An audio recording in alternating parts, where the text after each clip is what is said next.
Champions of the world, Denver Broncos. And is caught for the win. Danny Willett has won the Masters. Jason Day, major champion. Derrick Henry will win it. Villanova. Welcome to the USA Elite Select World Fastpitch Championships. Today's 14U championship game features the OC Batbusters Campbell and the OC Batbusters Mascarenas. Coming up next on the CBS Sports Network.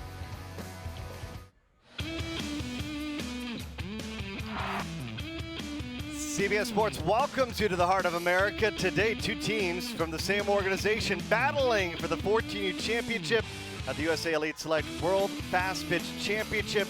OC Batbusters Mascarenas and the OC Batbusters Campbell today from Shawnee Mission School District Softball Complex. We are glad you're with us as well on the CBS Sports Network with Barbara Jordan.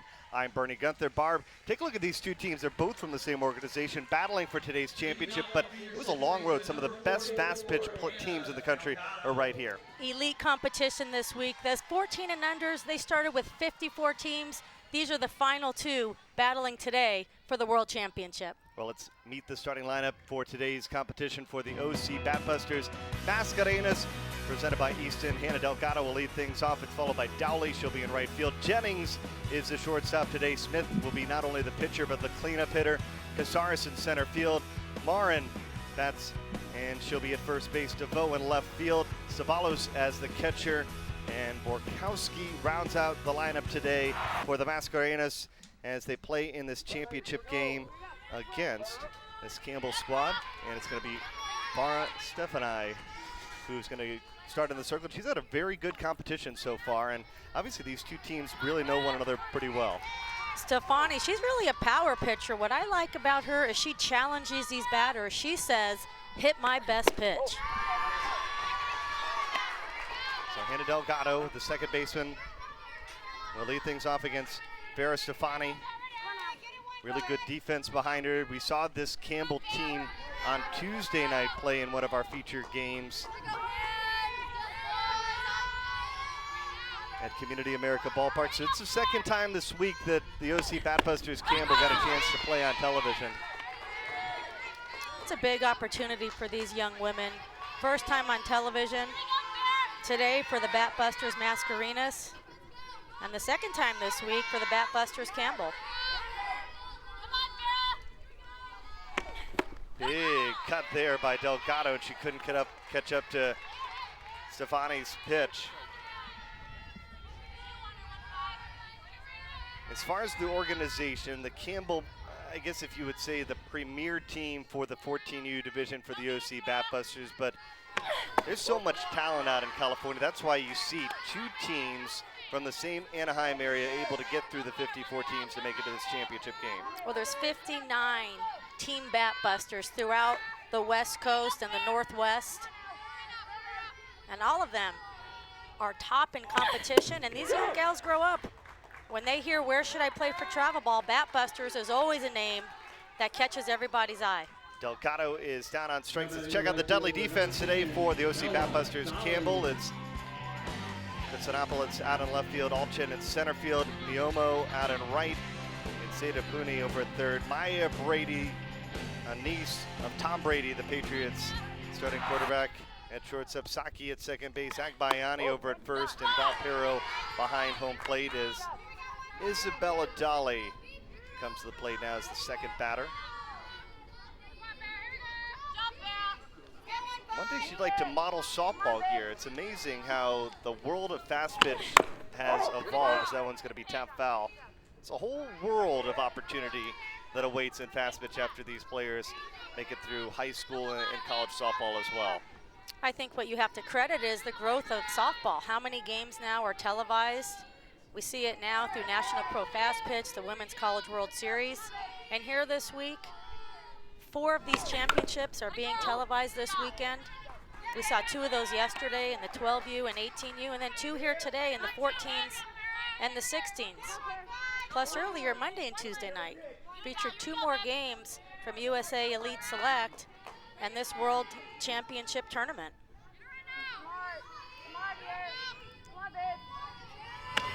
Stefani, first pitch put into play, and she grabs it in the air and makes the play for out number 2. A nice job there getting off the mound and making that play. Dolly just punches it. Stefani does a nice job catching it before it hits the ground. And a chance now for Stefani to get a 1-2-3 inning. Is Tiari Jennings, a Dodger fan who wants to one day be a physical therapist, coming to the plate trying to become the first base runner in this contest.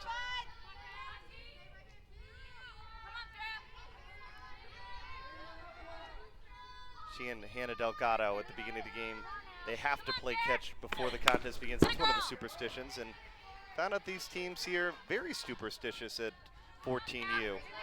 I think that's the game of fast pitch softball. Players always having superstitions. Doesn't matter. Could be them putting their cleats on. Could be where they lay their glove in a dugout. But your throwing partner, hey, that's a must. You always have to have the same throwing partner. Great pitch there. It's 1-2, and now Stefani is one pitch away from getting out of the first inning. These two teams have faced one another in this tournament. It was the OC Batbusters Campbell winning that matchup previously.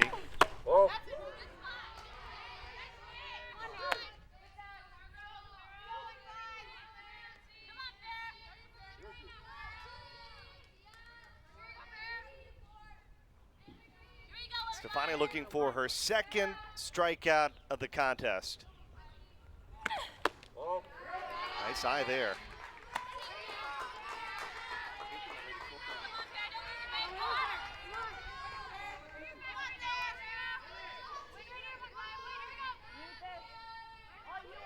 Jennings trying to be Batbusters Mascarenas' first base runner, and she'll do that.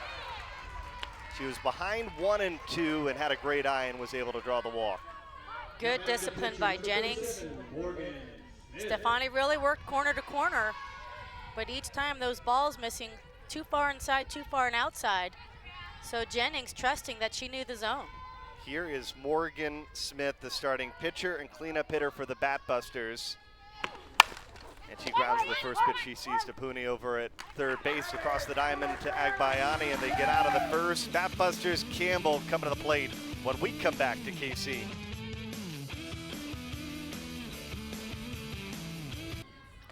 We are back in Kansas City. The UFC Elite Select World Fastpitch Championship is the 14U championship game today, and Mark Campbell's OC Batbusters coming to the plate for the first time. Let's check out their starters. Brought to you by Easton. We saw them on Tuesday night. Janelle Miomo leading things off. Saki bats second. Pooney is in the 3-hole. Agbayani, the cleanup hitter. She's followed by Alchin, Pero. It's Kostonopoulos batting 7th.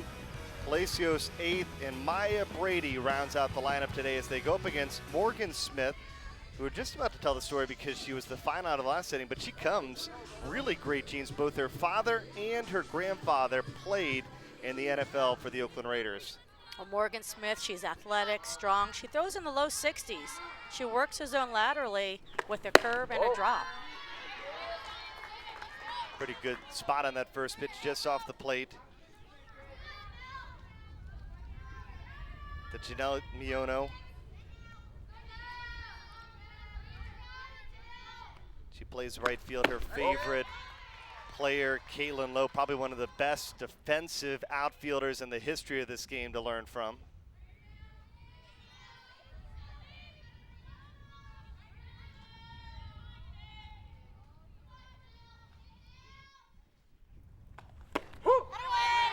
I love that, Bernie, that you mentioned that her favorite player is Caitlin Lowe, and I think it's so important that these young ladies have female role models to look up to. And as you mentioned, Caitlin Lowe, one of the best defensive outfielders of all time, and also left-handed like Miono, could really handle the bat from the left side. Tap on the ground to Delgado. She's got to hurry because Miono got out of the box quickly. But Delgado makes the play. So check out our Dudley defense today. Looks this way. DeVoe's out on the left. Cazares is in center field. Dolly in right. Acosta's at third base. Jennings, the shortstop. Delgado, who we just saw at second. It's Marin at first base, and Sabalos is behind home plate. Deisha Saki now, second batter of the contest. And again, you know, the Campbell team, they're used to the cameras in some ways because they just went through the same experience on Tuesday night. For the Mascarenas team that is on defense right now, it's the first time that they have played on national television. So I'd assume maybe a few nerves if you're Morgan Smith and you're doing some pitching, but eventually I would think that it just starts to become a game. I think after the first few pitches, both teams settle in. I think their game instincts take over. But definitely a lot of excitement playing on national television for the first time. Saki is well ahead in the count, but that's a 2-0 called strike that makes it 2-1. Saki interested in UCLA, UC Berkeley, and Oregon. It's one of the stories that we'll tell you today is one way or another, this has become the prime age group, as this one's going to be lifted out to left field to DeVoe, and she'll track it down for the second out. This has been the prime age group now that the colleges are looking at to recruit. 14, 15 years old, that's where they're trying to get as much talent as they possibly can and try to project out how good these players are going to be one day. Well, most of the players on the field today are going into 9th grade or 10th grade. Some of them have committed already. And I think that absolutely these coaches are recruiting 4 years in advance. So anybody that was a freshman this year at a university has probably, in the coach's mind, already been replaced. Zeta Puni at the plate. She was our USA Elite Select Future Pro during the course of our NPF telecast. There is Tony Mascarenas, the head coach for the OC Batbusters Mascarenas. He coaches along with Cheyenne Coyle, and that happens to be Puni's favorite player, despite the fact that she's in the opposite dugout coaching. Tony Mascarenas played at the University of Arizona from 98 to 01 and was part of that 2001 national championship team. She played along Jenny Finch and Lauren Bauer. And she was really one of the athletes that really started to set that winning tradition for the Arizona Wildcats.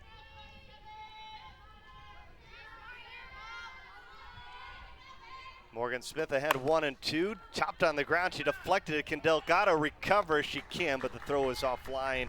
And so Puni's going to get aboard with a base hit, an infield single.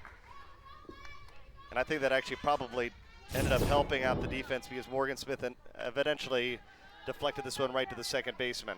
Well, Smith deflection actually gives Delgado a chance to make the play, but Puni just too quick down the line.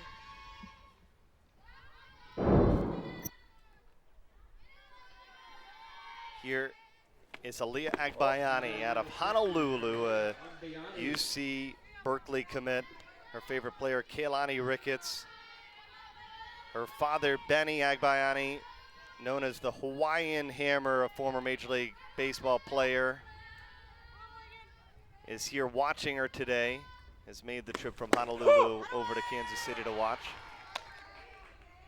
Agbayani wearing number 50 like her father, and the 50 is for Hawaii, the 50th state.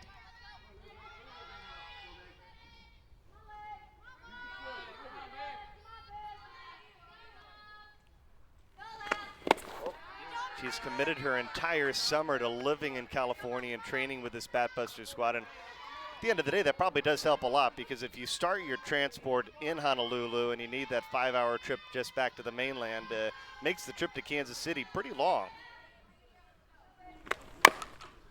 But it's interesting to see the pipeline that the Batbusters have to the Hawaiian Islands. So many great players committing to playing in California to the summer, to growing with these great coaches like Mark Campbell and company that you see over there at third.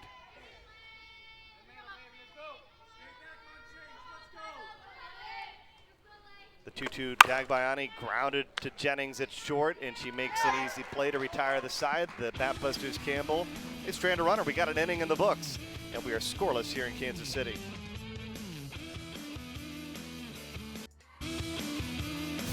The USA Elite Select World Fastpitch Championships on CBS Sports Network is being brought to you by USSSA. Dream NPF. Play USSSA. By Dudley, official ball of the US Elite Select World Fastpitch Championship. By DeMarini, maker of the world's finest bats. And by Boomba, official sponsor of the USA Elite Select All-American Games.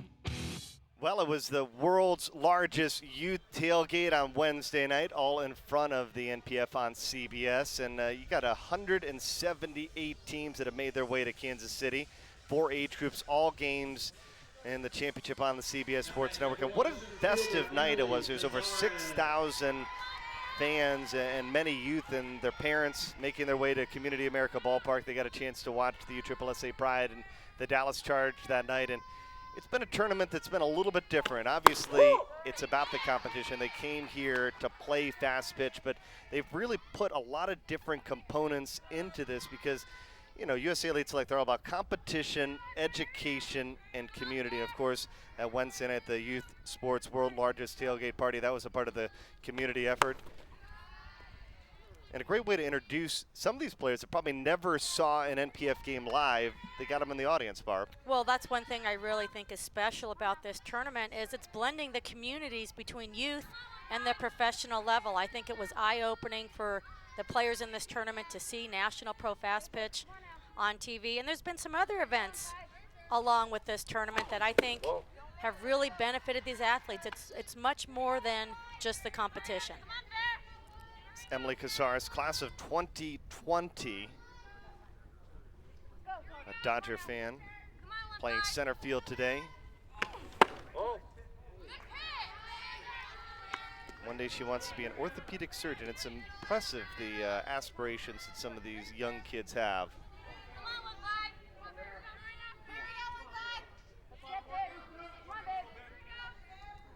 Stefani looking for a second K, and she blows it right by her. Out number one here.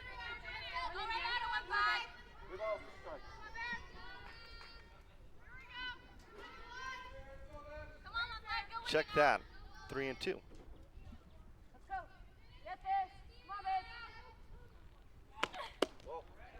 Call 4. Casares draws a walk. Let's check in with Lindsay Rally, who is with the Vice President of USA Elite Select, Jamie Loprice, who helped put together this tournament. Lindsay?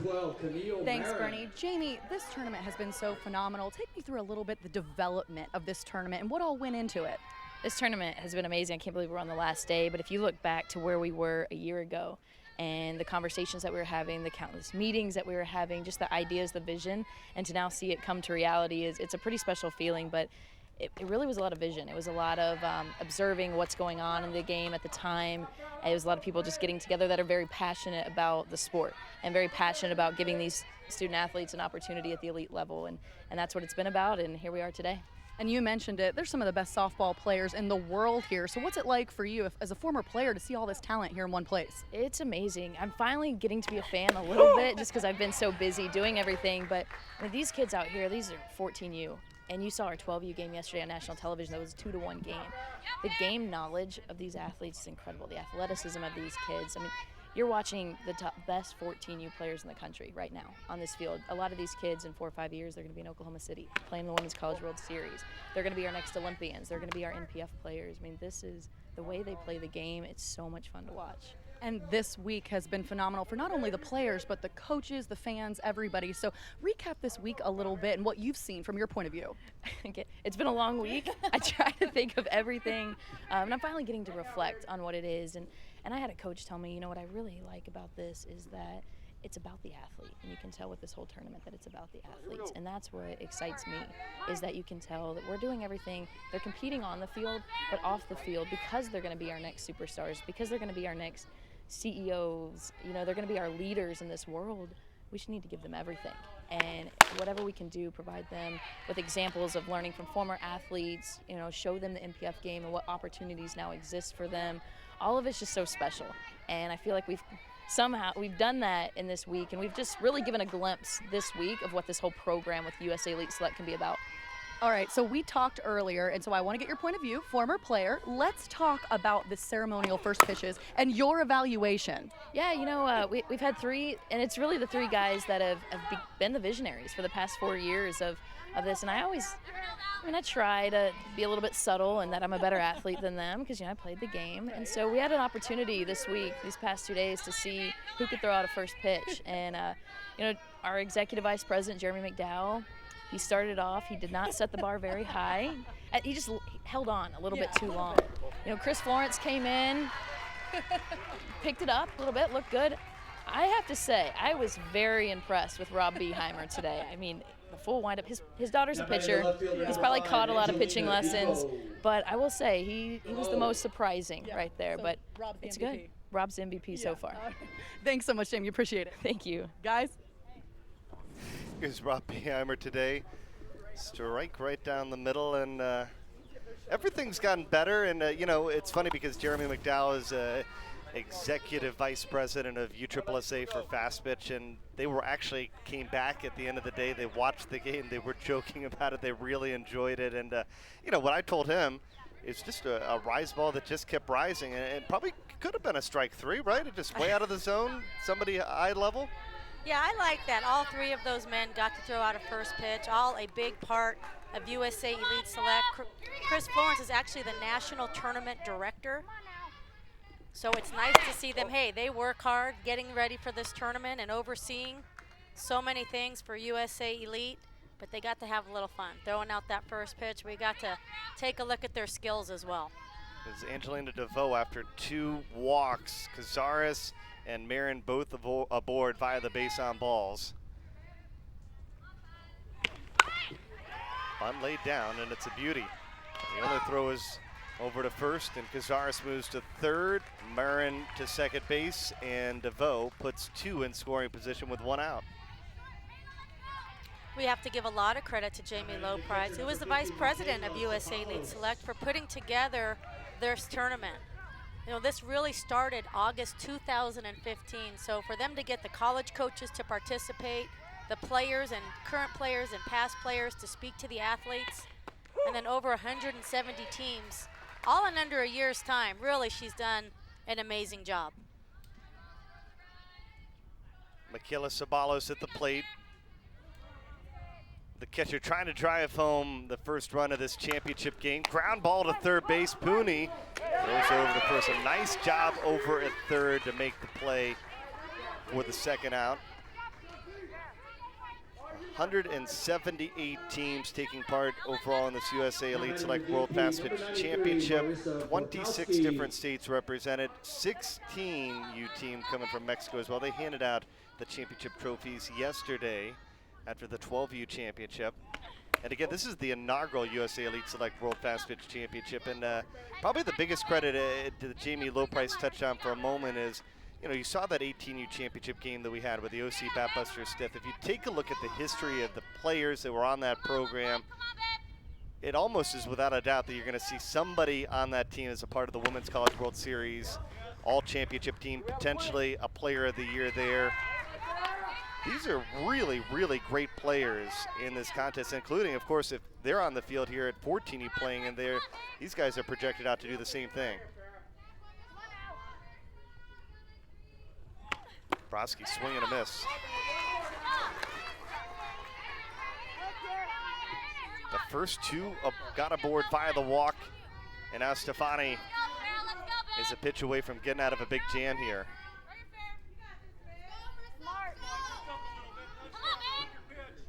One and 2.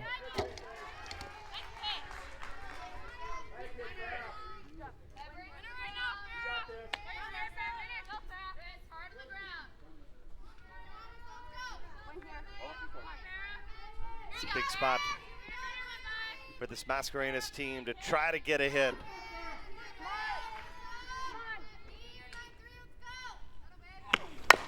Ground ball over to third. Agbayani takes it in fair territory. She'll tag the bag and retire the side. The first 2 get aboard, but we are scoreless so far through an inning and a half here in Kansas City.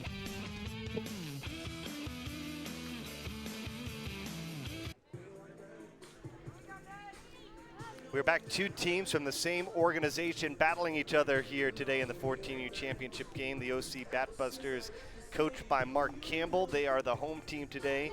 Mascarenas are the visitors, and you know, overall, obviously, they have tiers of teams, and the Campbell team tends to be the top team in the organization. But you see this Mascarenas team, they face the Campbell team very tight early, and just like when we take a look at the NPF or college softball, the talent level, there's so many great teams out there, and that's why you see a tournament with 54 teams, and both these two from the same organization able to rise to the top and make it to this championship game.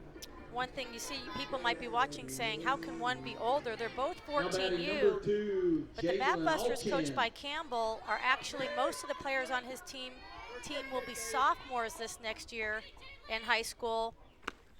We're on the Batbusters Mascarenas. Most of her players will be freshmen this next year in school.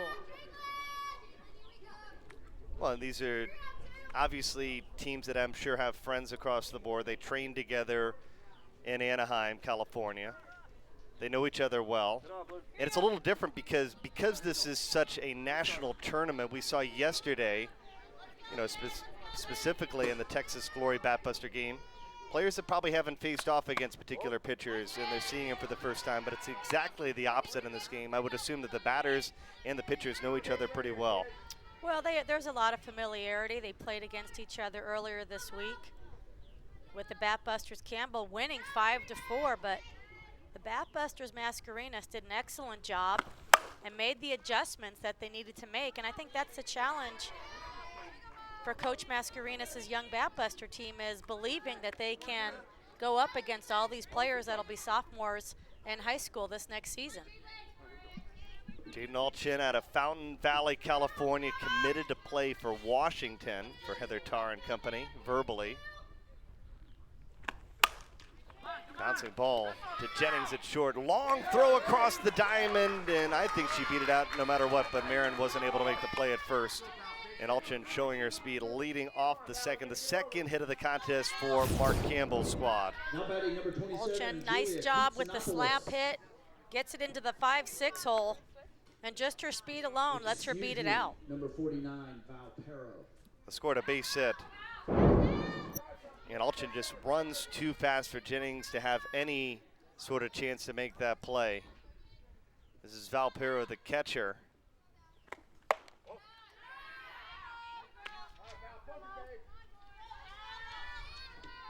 So Mascarenas in the top of the inning have an opportunity, getting their first two aboard.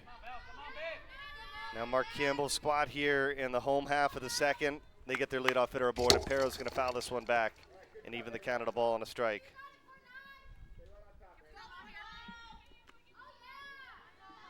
Pierre's got a brother, Jake, that's 30 years old, that plays baseball.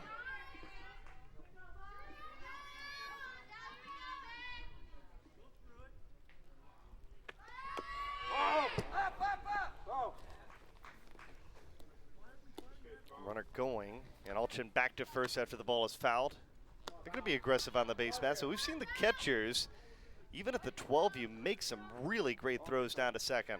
Well, one thing we've seen with all these age groups is how fundamentally sound these young athletes are.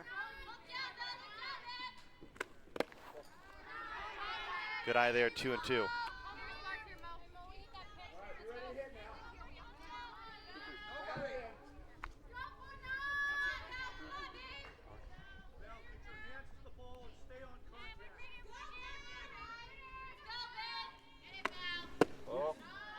Pretty good off-speed pitch. Just fell out of the zone at the end, and the count is full 3-2. Smith is yet to get a strikeout in today's championship game. This is a big pitch. You don't want to get the first two aboard. Ball 4, it doesn't matter. No reason for a throw, and there's two aboard to start the second inning. Well, tonight at 8 Eastern, we bring you round 6 of Lucas Oil Racing Pro 4 and Pro Buggy action as the journey to crowning this year's champion of the Off-Road Racing Series continues right here on the 24-hour home of CBS Sports. Now, almost identical starts to the inning because 2 walks got the Batbusters Mascarenas aboard with nobody out, and on the flip side, bottom of the inning, Alchin with an infield single, a walk to Perro, and they've got 2 aboard here. We'll see whether Kutsoyanopoulos is going to lay down a bunter, if they'll have her swing away, as we'll see a courtesy runner for the catcher over at first. It's number 17 coming in to run, Madison Simon.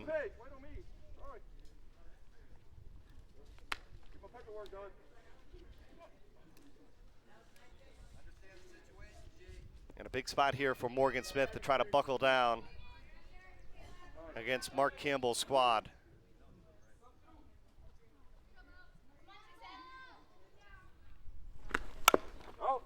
Bunt laid down but foul. They have both the same objective, I'm assuming, to move 2 into scoring position. Absolutely. You want to try to move the runners over to second and third.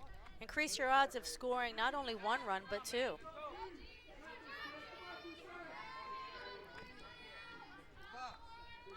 Alchin on second. She's got great speed, and Simon, the pinch runner, over at first. Up and in. This one's got to get away. And look at this. The runners advance, and there is no need to a bunt, so they can pull it back.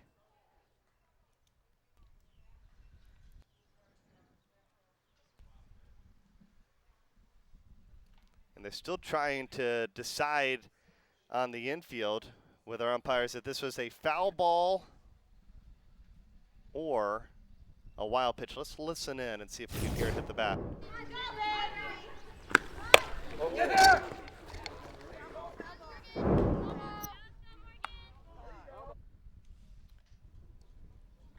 The umpires are getting together. It was KJ McGoldrick who actually was asked for help by Coach Campbell down there at third base. It's going to be called a foul ball, and I think they got it right. I don't know. It doesn't look to me like it got the bat. Oh, right there. I think we saw a little bit of the ball and it is slightly nicked that bat. Instead of first and second, they get the double play. Oh, wow. Acosta grabs it, tags the bag, and throws it across to Marin. What a change of events from second and third and nobody out. Now just a runner on second with 2 away. Nice play by Acosta. Big double play. Trying to take the steam out of this rally. And I'll tell you, Acosta, her head coach, Tony Mascarenas, was an excellent third baseman. And I asked her before the game, are you hard on Acosta? And she goes, no, but I expect her to make every play. We just saw her make a great play right there.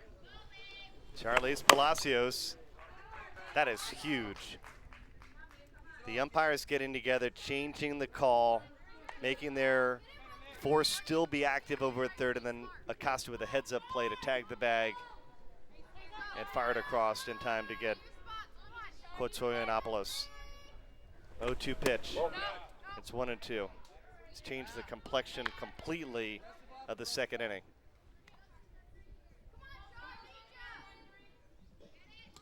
The Kiko, drafted in 1992 of the MLB draft. She still has a chance, though, to give Mark Campbell's OC Batbusters the early lead in this championship game.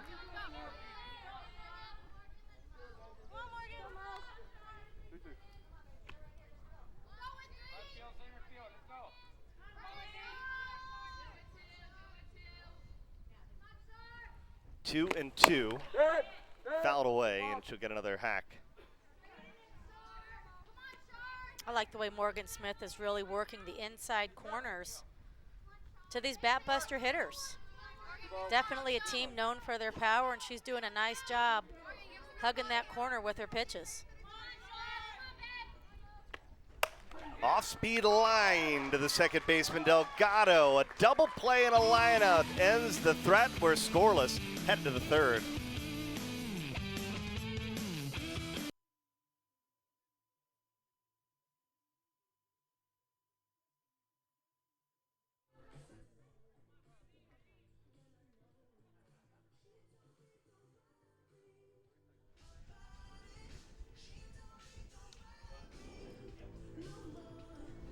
Aliyah Agbayani playing first base today in this championship game, and her dad, Benny Agbayani, former Major League Baseball star, the Hawaiian Hammer, is with our Lindsay Rowley. Lindsay?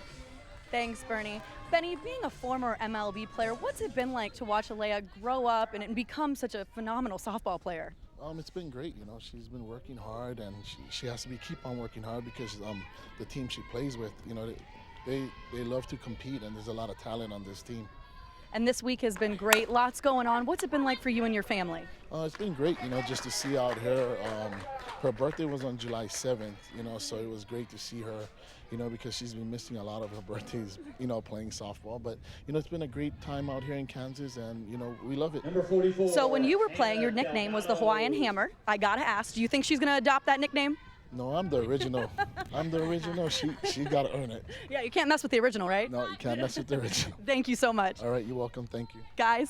Thank you, Lindsay. I don't know. I saw Agbayani on Tuesday night play, and she had a couple of Hawaiian Hammer moments, I thought. Well, we understand where her power has been passed down from. This is only just her second week on the Batbuster team, and she has really made a name for herself, displaying her power offensively. Costa grounded out to start off this third inning. We're back to the top of the lineup, and Hannah Delgado struck out her first time at the plate. Stefani is going to watch this one as it's grounded foul. She got into a little bit of trouble in the second inning with the sacrifice bunt runners at second and third, and she got the ground outs she needed to end the inning.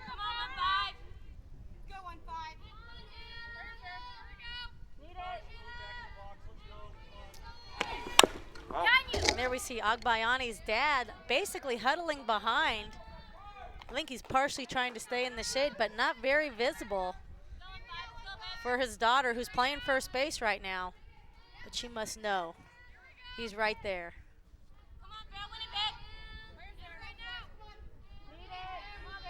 At the end of the day, that's what it's all about, is you see the 1-2 pitch. He's down on strikes, and Delgado strikes out for the second time. The parents that make a part of it, and for the athletes to have their parents in the stands watching it, has to be so special. Well, that's such a big commitment, travel ball, and I think, the parents can't go to all the tournaments, but it's always nice to see their support, especially at the top tournaments. I think that's what it's all about, is they know that their daughters are in good hands with their travel ball teams and their coaches throughout the summer. Isabella Dolly grounds it, and it's going to go over the head of Agbayani at first base, but it falls foul.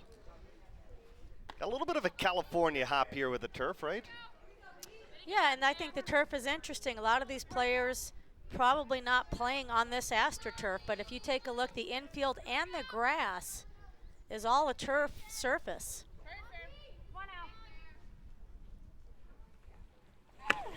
We see more and more complexes going to turf, and obviously the biggest advantage that we have is it has been, knock on wood, a day, last 2 days where we haven't had rain, but obviously it goes without saying you don't need a tarp, and this puppy's going to dry out about as quick as you can ask.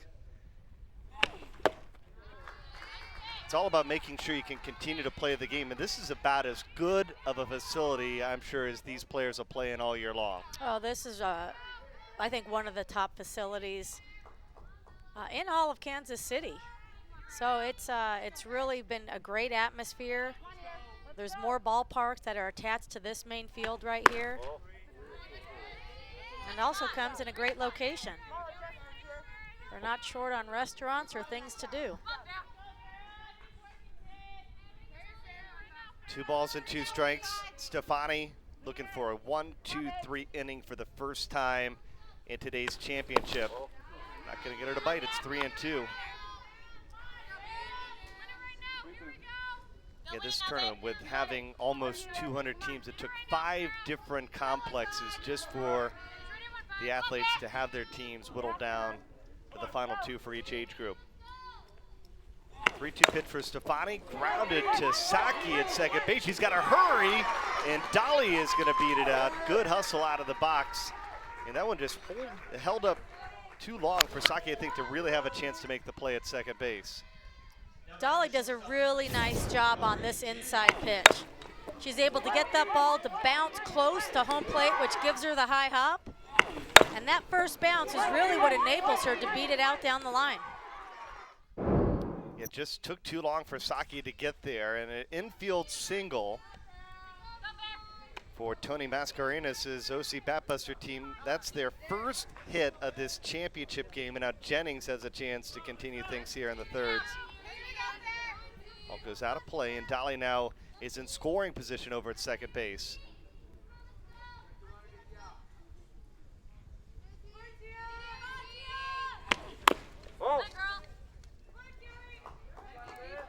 Big spot, and it's a much different situation because they had runners at second and third on the bottom of their lineup an inning ago. Now you have your 3 and 4 hole hitter at the plate with a chance to drive home the first run of this championship. The 0-1 from Stefani. She's behind 0-2 now.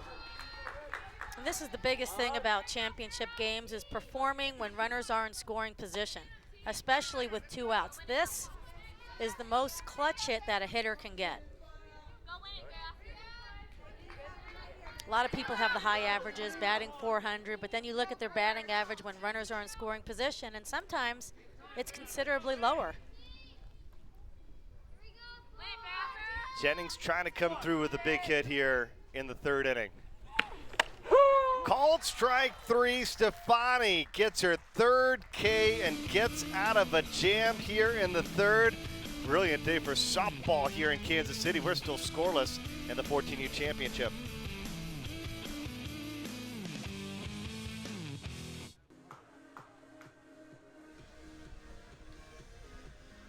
Bottom of the 3rd here in Kansas City. Let's listen to OC Batbusters head coach Mark Campbell, who's mic'd up for us today. Now, you know, with Morgan pitching, it's different. Now she's just going to chuck it up there, right? It could go anywhere, all right? So be patient, look for a good pitch, all right? Jay! Where'd that pitch miss? Oh my, we gotta have that. We can't walk people. You can't take kids that aren't good at hitting you and just walk them to get them on base. You're throwing way too many pitches. You gotta quit nibbling and hit the spots. And the pitches can't just dive down in the dirt. Now let's go, come on now.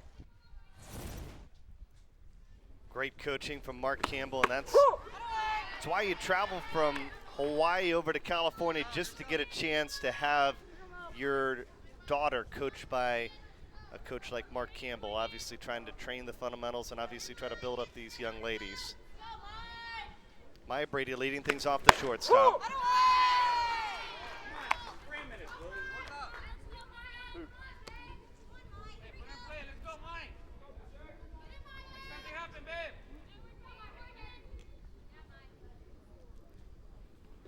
Oh, 2 pitch, and this one's going to be lifted out to left field a long way. DeVoe is going to track it down at the warning track for the first out. Check in with Lindsay with a little more on Maya Brady. Yeah, Bernie, Maya Brady is actually the niece of the New England Patriots quarterback Tom Brady, and I'm also told she's the clown of the team. Big joker, keeps things loose, so I'm sure her uncle Tom helped her out throughout the way, and obviously athleticism runs in the family. Barb, if I'm not mistaken, isn't her mother also was a very talented softball player? Maureen Brady played at Fresno State, one of the best pitchers ever to come through that program. And I had a chance to ask the young Brady, what's the best advice your mom ever gave you? And she said to stay positive. And I said, what's the best advice Tom ever gave you? And she said, not to listen to what others say. Don't listen to the websites or anything else. What matters is what you believe about yourself. Great advice for athletes, and obviously to have the coaches there, and then to have the parents and the uncles and aunts surround you. That's what really is going to help make these players be able to succeed throughout their high school days, through college, and eventually at either the NPF level or at the Olympic level when it comes back in 2020. Deisha Saki at the plate, flew out in her first plate appearance. Ground ball snagged by Smith, and she has a 1-2-3 inning for the first time in the contest. We are cruising right along, still looking for our first score in the championship game.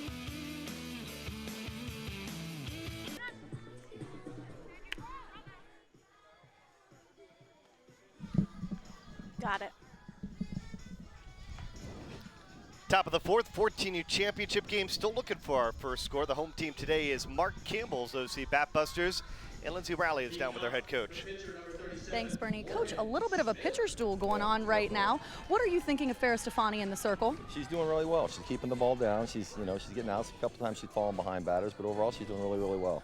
And what's it going to take out of your team at the plate in order to get on the board here and break this 0-0? Well, we're not a small ball team, so we're going to need to do a better job hitting the ball, and if we do need to move runners, get after bunt strikes and not balls, but we'll figure it out. Thanks so much, Coach. You're welcome. Guys? Thank you, Lindsay. Pitcher's stool. This is what we saw yesterday in the 12U championship game. Get that feeling that get the runner on second and the one big hit might be the difference. 1-0 could be the final in this one, the way these pitchers are facing off against one another. This is Morgan Smith, the pitcher, on the other side for Tori Mascarenas' side, going up against Stefani. She came up with that big strikeout, getting Jennings to end the third inning as Dowley was in scoring position. 2 times today, the visitors have had an opportunity with runners in scoring position.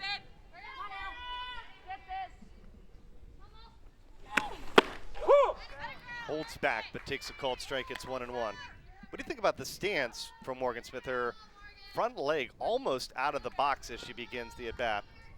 She's just standing a little open. Nothing too dramatic. Could help with her vision a little bit, but the most important thing is that she comes back square. There you see her take that stride, and it becomes in the same line with her back foot.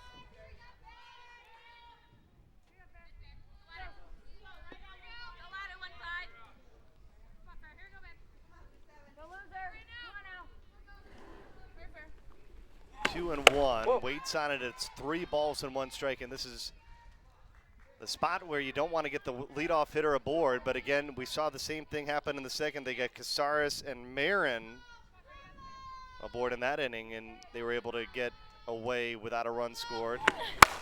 Right down the line. It's under the glove of Pooney, and Smith is on her way to second. It goes into the corner, and it's a leadoff double. So the OC Batbusters, coached by Tony Mascarenas, off to a good start here in the 4th. Let's listen in to Tony, mic'd up for us today. Her ball drops. That's it. That's what she's throwing, okay? Either move all the way in the front. If it's not working, move all the way in the back and make her throw something so the ball has to drop Use your guys' earlier. legs right now. Okay, stay in your legs and use them, okay? Let's go. Hey, what's happening is we're swinging at balls, okay? Every single one of her swinging at balls. We need to swing at strikes, okay? His zone is tight, okay? Swing at strikes. Let's go. All the way back of the ball. Casares lays down a bunt, and she beats it out of there on the corners, and you heard Cheyenne Coyle was the one in the huddle trying to coach up this group as well as Mascarenas. Well, Tony Mascarenas saying she hit the strikes. Right now she's throwing down in the zone. You heard them say use your legs. So when someone is throwing down in the zone, you really want to make sure you are in your legs. All you got to do is drop that barrel head down, as we see Casares do right there. Just moving her along on the bunt and getting herself an infield base hit. Big start to this 4th inning. A double and an infield single, and now here's Camille Marin, who walked her last time up. The second time that this spot in the lineup has had an opportunity to drive home a run. Morgan Smith hitting a double to start things off, and she laced it down that third base line. Hits like that, they create momentum, and all of a sudden you can feel Batbuster Mascarenas coming to life. Stefani is in a jam again. Every inning, Mascarenas has had runners aboard. And now she's fallen behind 2-0.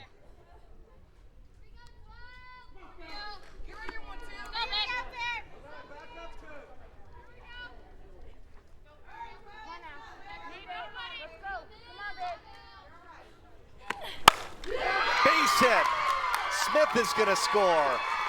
And the OC Batbusters Mascarenas lead at 1-0 here in the 14U championship. So the information that was passed along from the coaches to the players in between innings, the players have received it well. 3 base runners this inning, all using the ground. A nice piece of hitting by Marin as she drives this ball through to score the first RBI of the game.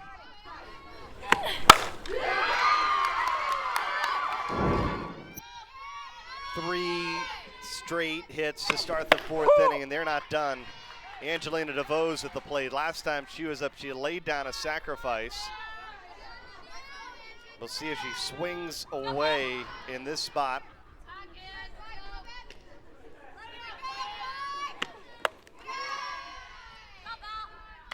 It's the second time in as many years DeVos have an opportunity to win a national championship. She played for a national championship at 12U. There's the defense. Everybody playing tight for short game. DeVos not showing any sign of it, not showing any type of bunt or drag. And ahead in the count. Great hitters count to swing away. Or offensively to try to put runners in motion and get something going. 2-1. Swing and a miss. That's a big pitch. Stefani really could use a strikeout here. The biggest thing for DeVos is to put that ball in play on the ground. If she does that, a lot of pressure on the defense. She should be able to move the runners. The 2-2 pitch fouled away. DeVos stays alive. Casares on second with plenty of speed. Marin at first. And warming up in the bullpen is Alana Thede, class of 2019. If she is needed, they're hoping that Stefani can get out of this jam. Missed outside, and now Stefani's in danger of loading the bases here in the fourth inning.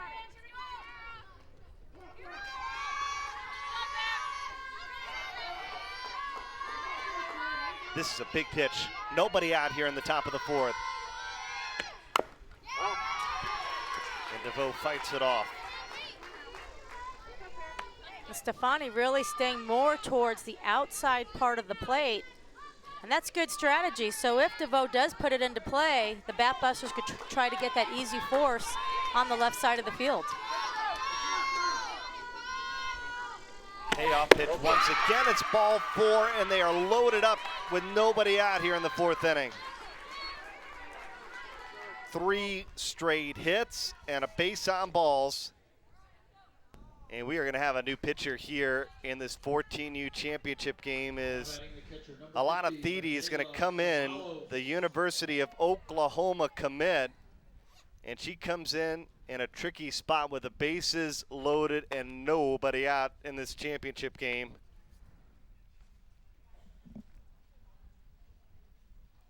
I think this is a smart move. Earlier in the week, it was Stefani that started the game. Thede came in, and they actually got on to Thede, so it was Stefani that finished. But here, Stefani got the start today, and now Thede's coming in to save the day. And we saw what Thede could do earlier this week. She's a left-handed pitcher. She's a precision pitcher. She likes to work corner to corner with a curve and a screw. But she also won't be afraid to change speeds or use her rise ball when she gets ahead.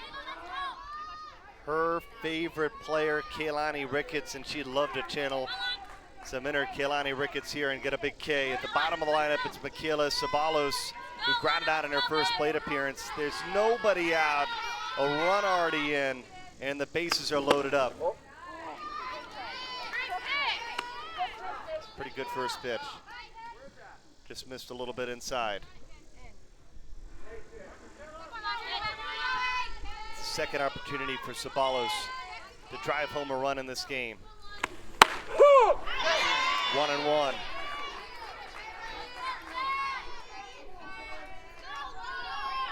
This is a big situation for Batbusters Mascarenas. Try to extend this lead. Everybody talks about Batbusters Campbell is supposed to win this game. Their team is a little bit older. Everybody one grade class ahead, most of his team being sophomores this next year. 1-2 out of the zone. It's 2-2.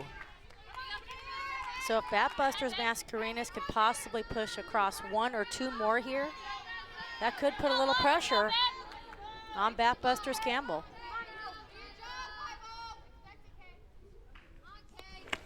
2-2, put into play, a base hit. Saki was breaking towards the bag, and in comes Casares to score. It's the 4th hit of the inning, and it's 2-0. Batbusters Mascarenas here in the championship game. Great piece of hitting by Ceballos. I love it. She does 2 things. She hits it to the right side of the field, and she uses the ground. And because she drives it so hard, the ball goes through. She scores another run easily. A nice piece of hitting on an outside pitch. Lillian Martinez is going to come in and run as a courtesy runner for the catcher. Marissa Brokowski, number 93. They're still loaded up and nobody's out, and it's 2-0. Brokowski with some interest in Michigan. It's a good spot for the Batbusters trailing 2-0. The Batbusters Campbell to huddle now. And we also see Coach Mascarenas talking to her hitter Brokowski. And I said, how much does your team look at you like you're talking to them as a coach, and how much do they look at you like you're talking to them as a former player? And she said a little bit of both. And I think that that's the advantage of being a coach and having played the game. You do things under feeling and experience, and you pass that knowledge along. After the meeting, comes back and gets a strike. It's 1-1. The Batbusters Campbell are still without an out here in the 4th inning. 2 runs already in. 1-2.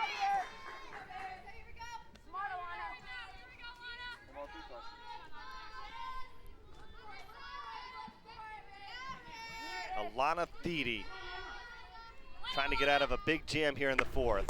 Got her swinging. That's a big out. Out number 1. That's how these pitchers complement each other. Thede with the change of speed. And that makes her even tough when she gets ahead in the count to mix in that changeup. This is Jessica Acosta.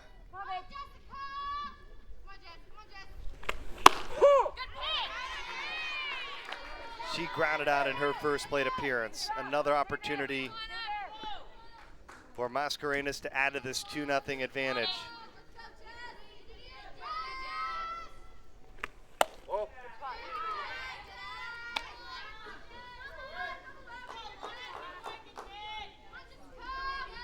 Marin is over at third, DeVoe at second, and Martinez pinch running at first. The bases are loaded with 2 already in here in the top of the 4th. This one's going to be lifted out to left field. And no runs are going to come in to score. Nice play for Kutsuanopoulos to make that play. It just wasn't lifted long enough for Marin to have any chance of trying to come in and score. But it is the top of the lineup now that can continue to add to this 2-run advantage. As Delgado will get her 3rd opportunity, and she's probably happy that Stefani's out of the game because she struck out twice against her earlier. And the Batbusters are going to have a little time out here and go over scouting a little bit and make sure everybody's on the same page, understand where exactly they want to pitch to Delgado.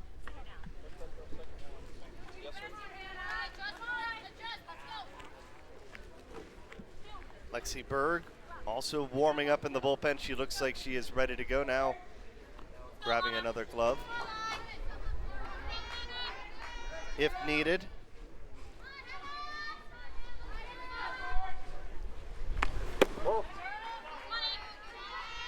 Delgado trying to add to a 2-0 lead. And for the Batbusters, I'm sure that they're happy that they scored 2, but with the bases loaded, you'd love to get a couple more. 2-0. Anything that Batbusters Mascarenas can do here to extend the lead, because their opposition today is known as one of the best power hitting teams in 14U ball. The 2-0 pitch for Mascarenas. Slow roller. Pooney over at third, over to first, makes the play and retires the side. But Morgan Smith for OC Batbusters Mascarenas doubles to start things off. They used 3 straight hits to power across 2 runs, and they have the lead in the 14U championship, 2-0.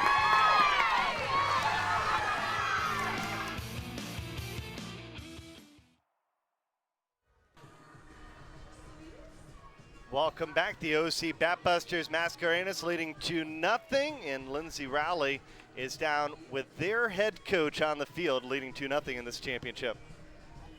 Thanks, Bernie. Coach, Morgan Smith with the big hit, but also looking very comfortable in the circle. What are you liking in her game? I'm liking that she's hitting her spots. She's going out there and she's competing. She's battling. She's not giving in to the batter.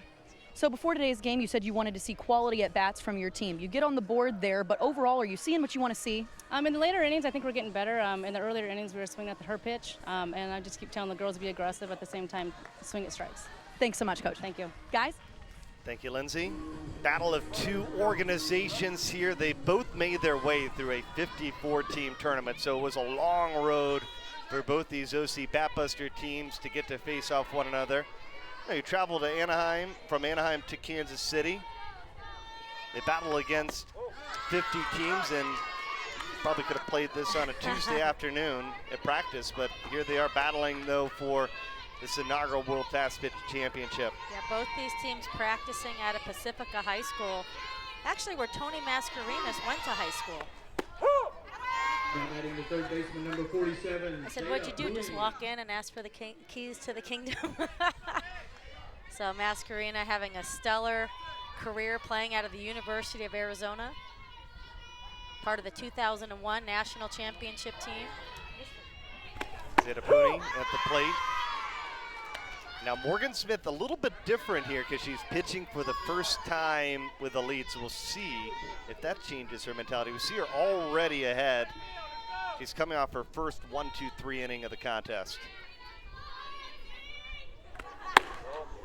I think Smith is giving it a little more zip. Remember, she led off that inning, top half of this inning, with a double. Both her father and her grandfather played for the Oakland Raiders. So she certainly has those professional genes to one day be in the NPF. This is my bad there, but she had a pitch to waste. It's 3-2.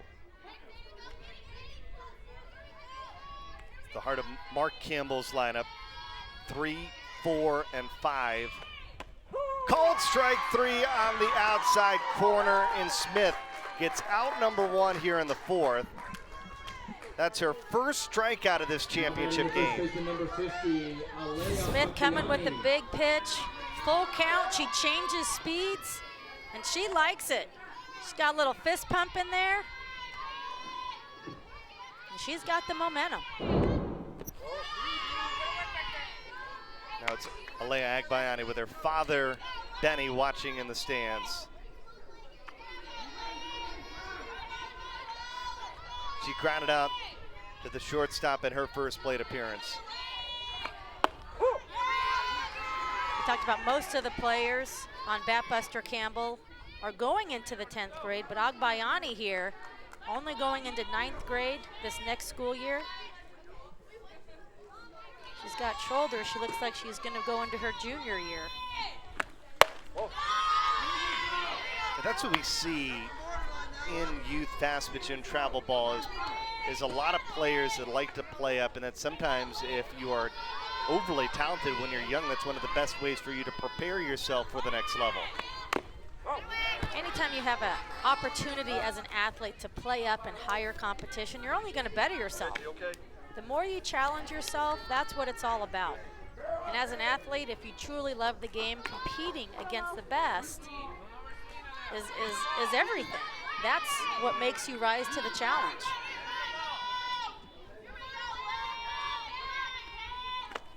Two tapped on the ground. Delgado is going to get the second out here in the 4th. And how about this? Morgan Smith has a chance for back-to-back 1-2-3 innings. The center fielder, Jalen Alchin.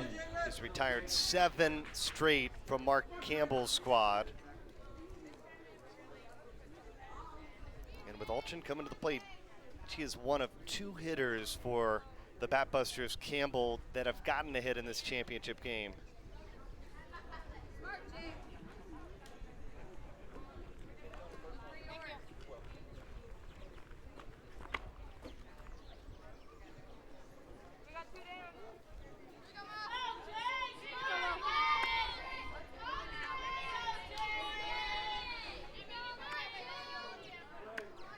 Alchin and Pooney, the 2 that have singled.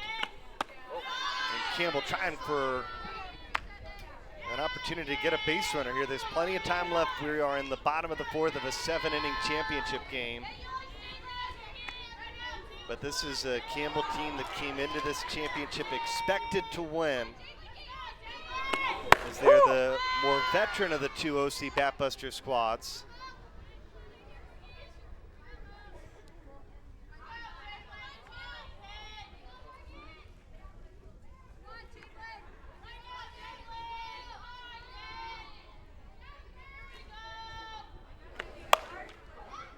Base hit. Alchin is aboard for the second time as she dumps it out to left.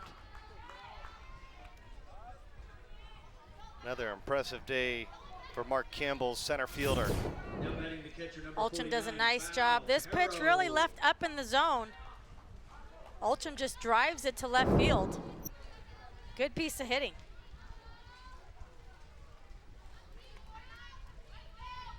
That brings to the plate Valpero, a catcher that walked in her first plate appearance.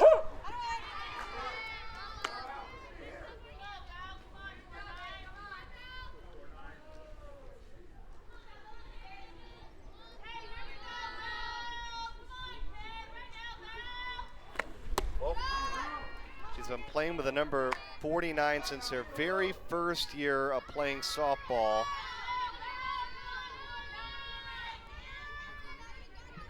One day she wants to be a pediatrician after her NPF career is done. 1-1. Moment ago, let's listen to Coach Tony mic'd up talking to her pitcher. Hey, I need you to be able to throw an inside pitch, okay? Yeah. I mean, do you want me to go away from the screwball and call a fastball inside, or what do you want to do? Yeah. You'd rather have a fastball inside? I remember, as this game goes on, we're going to have to try to go in. Okay, what's the sign for fastball? You can just put down. Okay. You can just do 2 and I'll throw a fastball. 2? Okay. Got that? Got that? Okay. I like it. So Coach Mascarenas is saying, look, you can't live on the outside part of the plate. Sooner or later, you got to work both corners. I'll give you a choice. You want to work it with your screwball or your fastball. Morgan Smith saying what she feels confident with. And then that very last pitch, coming in on that inside corner. That's a great location. Half the ball on the plate, half the ball off.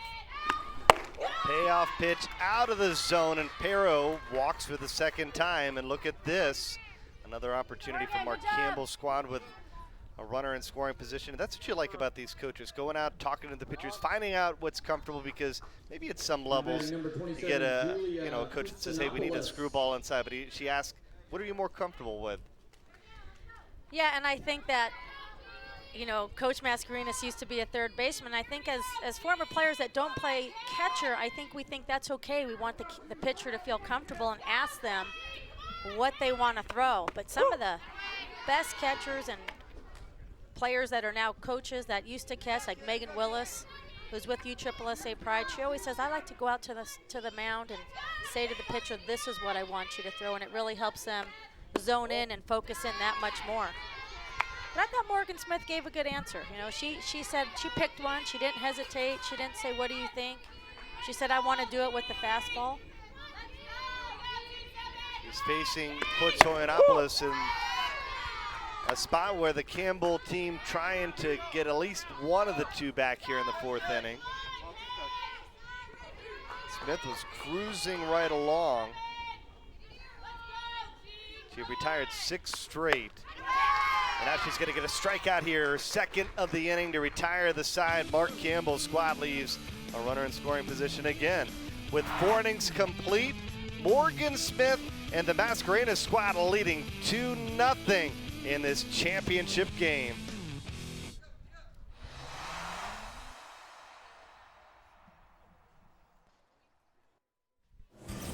Check out our game summary. Back in the second inning, they were threatening Kotsorianopolis. They came together, decided it was a foul ball as opposed to runners at second and third. They get this ground ball double play, Acosta across the diamond that helped Morgan Smith get out of a jam. And then Morgan Smith with this double in the fourth inning starts the scoring as Cesar puts her in, and then Sabalos drives home the second run of this championship game as the OC Batbusters Mascarenas with a 2-0 advantage as we begin the 5th inning of 7 innings in this 14U championship, Barb, and it's been all about pitching, and see the confidence from Morgan Smith once again to get out of a jam, and that's what you see. Great pitchers, they are going to be tested time and time again, get into some jams, and then Morgan Smith able to find it through, and she gets out of another jam there in the 4th inning. Well, what I like about Morgan Smith is the fact that she's making adjustments, knowing that her opposition is making adjustments, she's making adjustments in the circle as well. We saw her start to attack the inside corner this past inning, and that's what allowed her to get out of the jam. This is Isabella Dolly, who plays for Tony Mascarenas. Both these teams practice in the same facility in Anaheim, California. The Mascarenas squad, the visitor today, is this one's grounded to Maya Brady, who's going to make the play. Mark Campbell's squad, they're the more veteran and older of the two. They're the home team, are the ones that came in, at least on paper, expected to win this championship game. But they battled through 54 teams to make it to this championship. So there was really great competition for these two teams that, as we mentioned, could have played one another on a Tuesday afternoon in Anaheim to make it and fight for this inaugural World Fastpitch Championship title. And when we talk about the Batbuster organization, one of the premier teams in all of the country, and they have over 59 different Batbuster teams located throughout the West, from California up through the state of Washington. And they are so elite. These two just both happen to be from Southern California. Tiari Jennings walked her first time up, struck out in the 3rd. A team that we mentioned, 1,500 athletes graduating to play the sport of softball. Just a pipeline to the pros, a pipeline to college softball, and in every Olympic team, they have had a member that played for the Batbusters as a part of the Team USA squad, and I'm sure that when it comes back in 2020 in Tokyo, they're going to find somebody there as well. As we see a base hit by Jennings up the middle. Got a lot of options. You think about Sierra Romero, Sydney Romero, all names that we could see in Tokyo potentially. Both those two coming through the Batbuster organization. Missy Takiaho and Andrea Duran, who currently play on USSSA Pride, both former Batbusters. Here's Morgan Smith, who started things off an inning ago with a big double. So far, she is the MVP, the way that she has swung the bat and pitched inside the circle.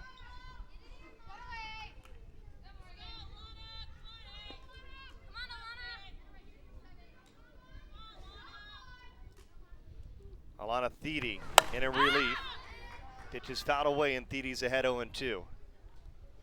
I like the presence of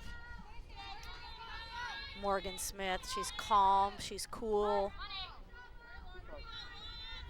She looks laser focused in the circle and now up to bat.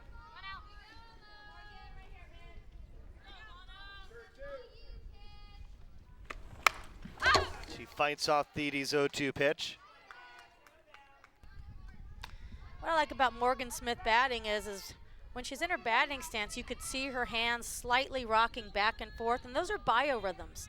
And that actually helps keep your body, your hands, your wrists loose when you go to make an explosive movement like a swing.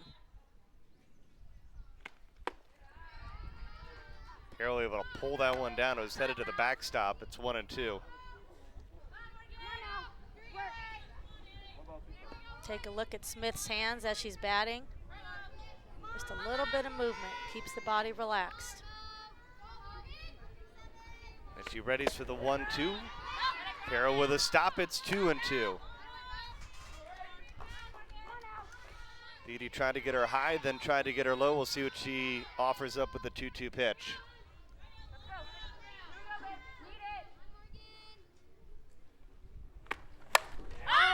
Morgan Smith sends this out to left, and she is retired for the second time in the contest.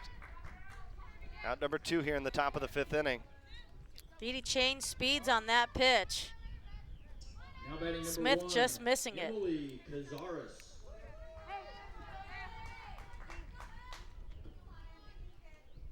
Here's Emily Casares, who's credited with the second run in this championship game. She's gotten aboard in both their plate appearances. Back in the second, she drew a walk and then a single just an inning ago.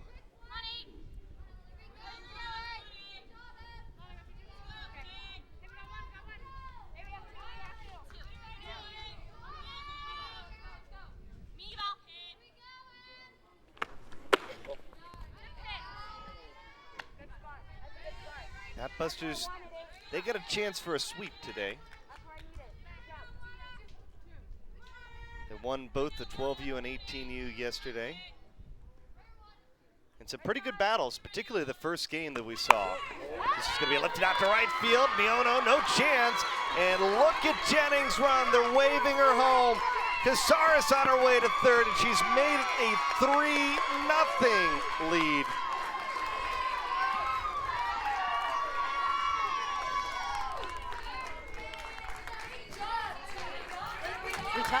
We talked earlier about how important it is to hit when there are 2 outs and runners on base. Casares, she gets the memo. She drives this ball well into right field. Jennings scores easily, and Casares, with her speed, makes it all the way to third.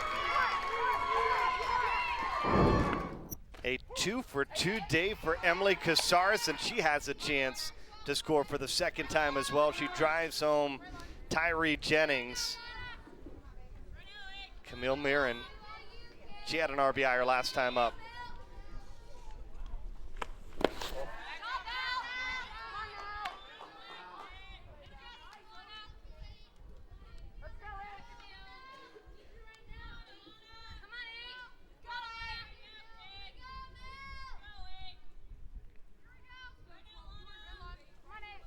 One ball, one strike. Thede in a little trouble here in the fifth with a run already in. And she's behind now on the count, 2-1.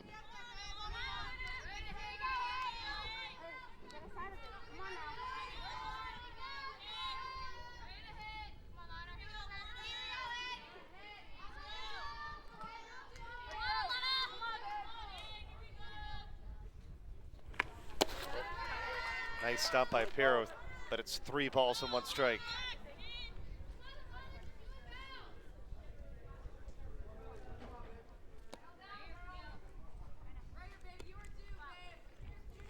The OC Batbusters, Campbell, they're the home team. They have an explosive offense, but they're running out of outs in this 14U championship.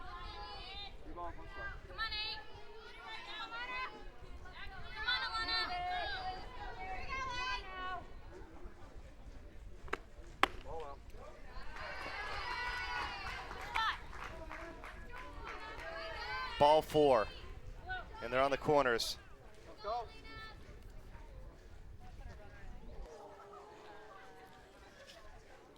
Tony Mascarenas has Angelina DeVoe at the plate. And they're thinking about bringing on a pinch runner to take the spot of Marin over at first. And they're going to bring on Isabella Dulado. They call her Bell to run.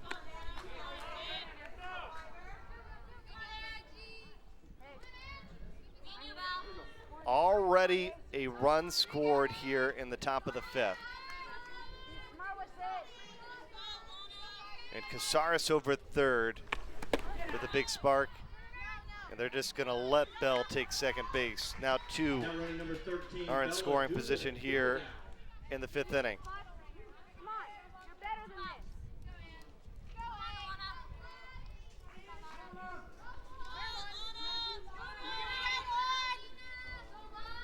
Thede has lost command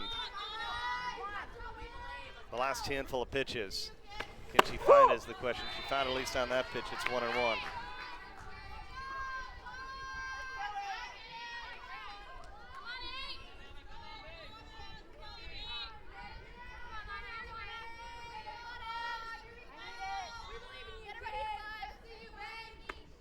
Swing and a miss. Good pitch by Thede, changing speeds, and I think that's a pitch she needs to throw more often. Batbusters Mascarenas really making adjustments as this game goes along. 1 ball, 2 strikes. Here's DeVoe trying to make it 4-0. Got her swinging, and Thede gets out of the jam, but Tony Mascarenas' squad, let's listen in as she cheers around Emily Casares, who's made it 3-0. Atta girl, let's go, let's go, let's go, go, go, go, go. Come on in, come on in. Right there, right there. Atta girl.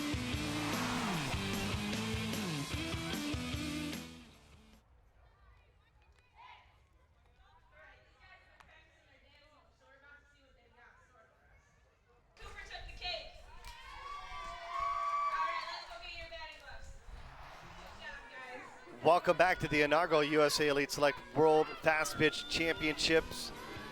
It's Mascarenas' OC Batbuster team against Mark Campbell's OC Batbuster team, and the younger of the two have the 3-0 advantage as Charlize Palacios is at the plate, committed to the University of Arizona. For more on that, let's check in once again with Lindsay Rally. That's right, Bernie. Like you said, Charlize is going to Arizona, and her sister actually goes to Arizona State. Her sister's name is Seychelle. I got a chance to speak with their mother, and she said they won't be playing against each other because Seychelle is a senior, but they joke about which school or program is the better one. They like to compete, but at the end of the day, they're very supportive of each other. Back to you. There is the family together. See that not very often, that the family going different ways, but it's going to make the rest of their life very entertaining with going to 2 rival schools, I would assume. Well, I think you see that. Sometimes you see both sisters go to the same college, and sometimes you see them take different paths. We saw that this year. MJ Knighton at Nebraska, Shay Knighton at the University of Oklahoma. Same thing with the Romero sisters. Sierra spent her 4 years at Michigan. Sydney went to Oklahoma University. So Palacios leading off the inning with a double. And Sydney Steele coming in to run. Still plenty of outs remaining for Mark Campbell's OC Batbuster squad. As Maya Brady, the niece of Tom Brady, at the plate. I'm sure she's got the clutch genes that he has, right? Well, she's very athletic. Had a chance to talk to her up and close before the game. She's got the build of speed and power.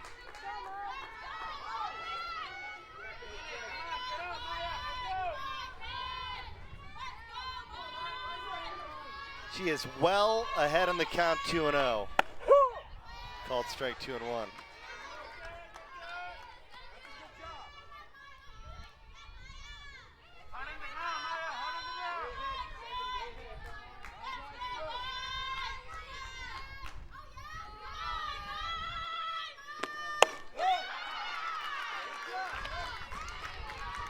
Big spot for Mark Campbell's Batbusters to try to bring in the first run of this 14U championship.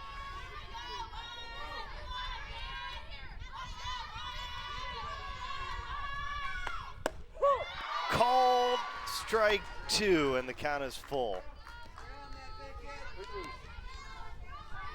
Remember, Morgan Smith got a strikeout to end the 4th with a runner in scoring position. It's the 3rd time today that Mark Campbell's squad has had an opportunity. This one tapped on the infield. Smith gets off the mound, has to hurry, and it's going to get away. Marin can't make the play. Steele comes in to score, and Mark Campbell's Batbusters have their first run of this championship.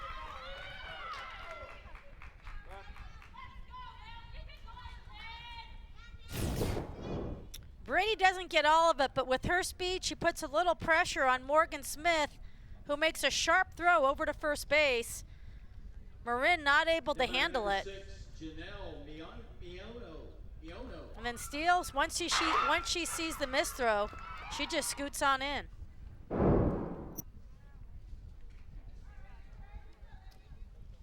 Well, it's the first of 2 games here from Kansas City today at 1:30 Eastern. The USA Elite Select World Fastpitch Championships wrap up here on the CBS Sports Network. 1600 championship game. Marucci Patriots are going to battle against the OC Batbusters, and we will have it for you at 1:30 only on the 24-hour home of CBS Sports. There's the Batbusters getting loose. The nice thing about this being a 4-plex, plenty of room for the next teams to get loosened up for the championship game. And we know this, they're going to have a chance for a Batbuster sweep because the Batbusters winning the 12U and 18U championship yesterday. It goes without saying that feel very confident that the Batbusters are going to win this one here in the 14U championship.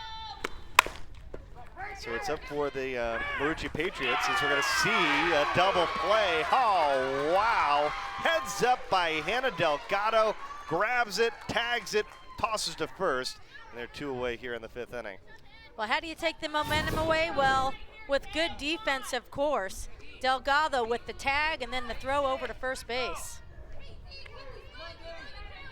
I love how she moves into the ball. That helps her apply the tag and then finish the play. So they get Janelle Miono, and now this is Deisha Saki, who's 0 for 2 in the championship. The good news for Mark Campbell's Batbusters is they did get at least 1 back here in the 5th inning, but now they're down to their final 7 outs of this championship game.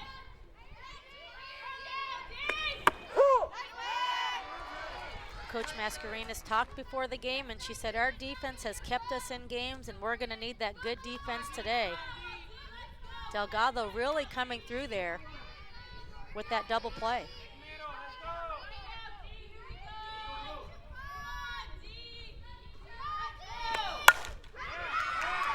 Base hit by Saki, and she tries to ignite a 2-out rally here in the 5th.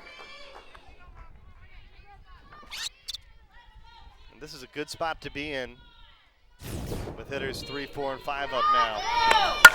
Smith going to the outside corner. Saki just lines it straight out to center. And so that double play by Delgado assures, at least for the moment, that Mark Campbell's squad not able to score more runs, because there would be a lot more action happening on the base pass, but Hannah Delgado with a heads-up play there. But Mark Campbell's squad, they're not done yet because you have Pooney here in the 3-hole.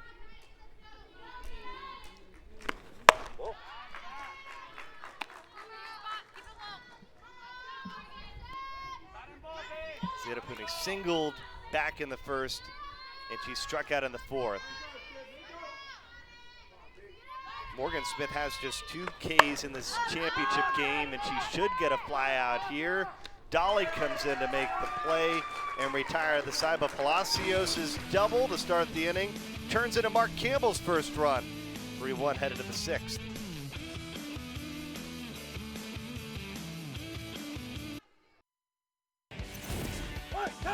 Defense!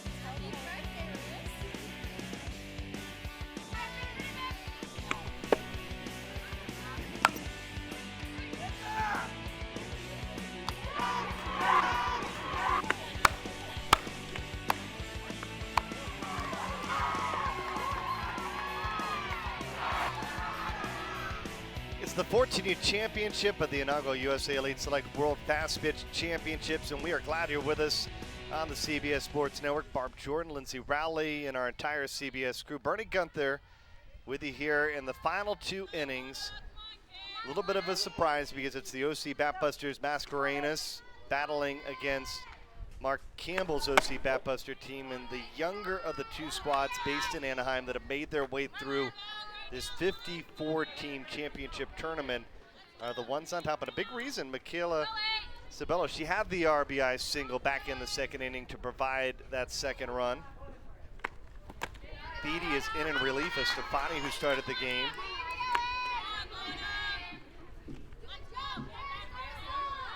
But the dangerous spot, if you're on the Mascarenas side is you know how good this Mark Campbell group can be, and they seem like they're moments away from being able to open up a big inning and find their way back in the championship. Well, we saw Batbusters Campbell come up last inning, not only push a run across, but they made an adjustment, and they started swinging early in the count. Edie has fallen behind 3-0, and this is what we saw late in the last inning, as she just really struggled with her pitches and locations as we check out our combat action analysis. And what do you got to do? Dial in the double play, and how about Hannah Delgado? Draw it up for us, Barb. Well, they needed some defense. Morgan Smith produces a ground ball to Delgado, and I love it. She moves into the ball, applies the tag, and a strong throw over to first for the double play. Big reason why the Batbusters only able to score a run an inning ago in the 5th. Now running at first base. And we are going to see a new pitcher for Mark Campbell's squad as number 10, Lexi Berg, a class of 2019. Her favorite team, the Washington Huskies. She is uncommitted. Going to take the place of Thede. Again, it's a long week. You know, we were on the air on CBS Sports Network on Monday. That was day one. So the pitchers, the hitters, the batters, they have had a long week playing in this championship. Well, and one thing we've seen is the pitchers have had a lot of innings under their belt. And typically when these teams play in travel ball tournaments, there's a time limit. So they don't always get the 7 innings in. But here at this tournament, they are playing 7 innings every game, so that's a few more innings for these pitchers, more than they're used to. Marissa Borkowski at the plate. And it is interesting because a lot of times the buzzword, if you will, for travel ball is that they play in showcases, but sometimes you just play against the best talent. They play in a time limit. There's not even a champion crowned. And I think talking to the coaches, it's one of the things that they really like about this tournament, that they got to play when they got to bracket play the full 7 innings. Well, there were 54 14 and under teams coming into this World Championship tournament for USA Elite Select. These are the final 2 playing off for that World Championship title.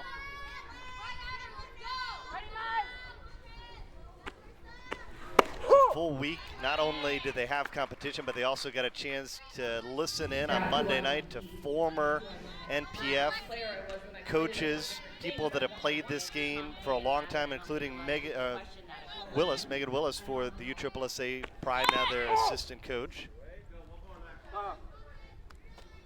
That was one day of seminar and education for these players. The next day, it was actually collegiate coaches. One of the coaches that spoke to these young athletes was the head coach at the University of Florida, Tim Walton. And I think any information these players here in this tournament can gather from former and current players, from college coaches, to understand what it takes to be recruited, that's invaluable information. Valpero looks okay behind home plate. Now Berg with the 2-2 pitch right on the outside corner. Let's check in with Lindsay Rally. Thanks, Bernie. I am in the stands with Ina Dolly, Isabella Dolly's mother. Ina, what is it like for you to come to this big event and see your daughter playing on this big stage? It's so exciting, and it's a feeling of proudness that is so overwhelming. I felt like crying when my sister was sending me copies of her on the TV screenshots. It was awesome. It's just the best feeling in the world.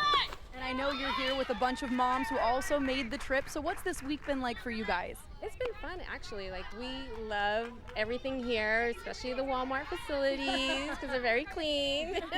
When the coffee kicked in, so we had so much fun. It's been great. The girls bonded. They're having a good time and everything. And from what I understand, your son couldn't make it, is that right? No, my baby Anthony couldn't make it, and my other daughter Denise. But, I know they're at home and they're watching, and they're so happy and proud of Isabella, too.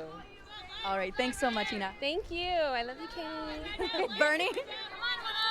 Well, the parents are the ones that make the tournament happen, indeed. And you think about the commitment level it takes as we see A runner on second now for the Mascarenas. You think about the commitment all summer long to get them to practice, to get them to financially to these locations all throughout the country.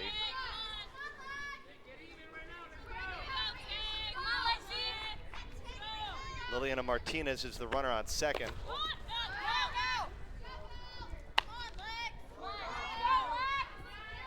I think that's one of the things that makes, another thing that makes this week so special is that playing for the championship, these young ladies are on television, and a lot of them for the first time. Bunt laid down by Acosta. The throw is to first, and Saki can't corral it, and another run's going to come in to score. Martinez will score. Acosta to second, what should have been a routine out.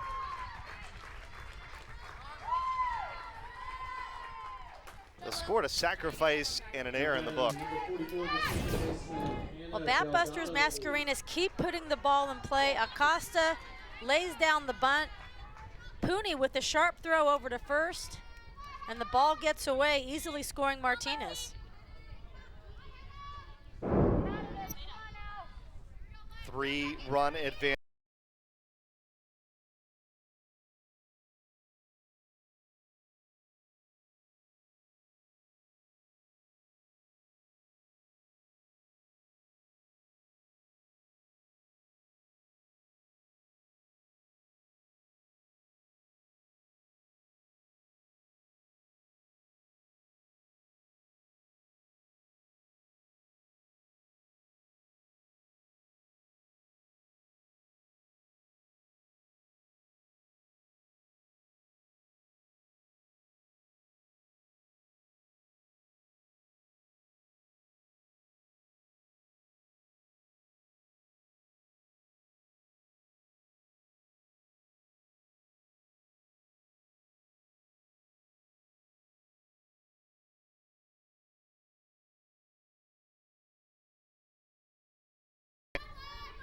Isabella Dolly.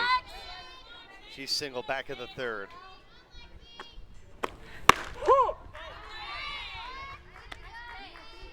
I like the location of Berg's pitches. Berg really works that outside corner to the lefties, inside to the righties.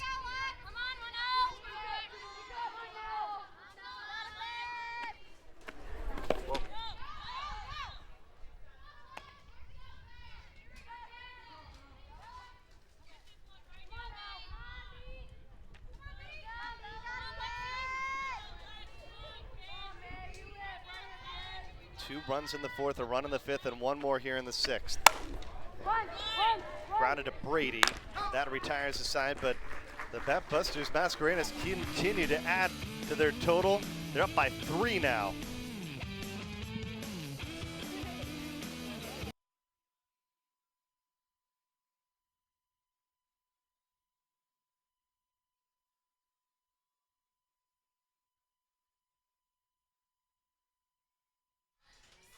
Bottom of the sixth, 4-1.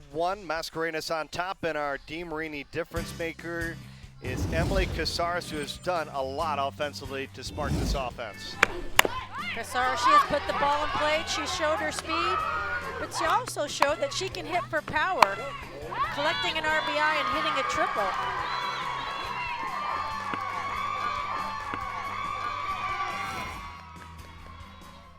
Big day at the plate. Single, a triple, she walked. And on the other side, Morgan Smith, she also a candidate for being a big difference maker with her big double that started the offense, and then she's done nothing overpowering pitching-wise, but you see that she's allowed only a run. She's walked 2, she's struck out 2, and when the time has come, she's gotten the ground ball to get a couple of big double plays, help back her up on the infield today in this championship so far. The defense for Batbusters Mascarenas is key. And as long as Morgan Smith knows she doesn't have to do it herself, they can be successful to finish off this game. And it might be the final time that she has to face this heart of the lineup. There's Delgado, who had the double play an inning ago. Acosta over at third. She made the play. That was back in the second inning when they were in a big jam. this is the challenge for Morgan Smith. Third time through the lineup for Batbuster Campbell. And they are known for making their adjustments. And she's got the heart of the lineup in 4, 5, 6, as you mentioned, Bernie.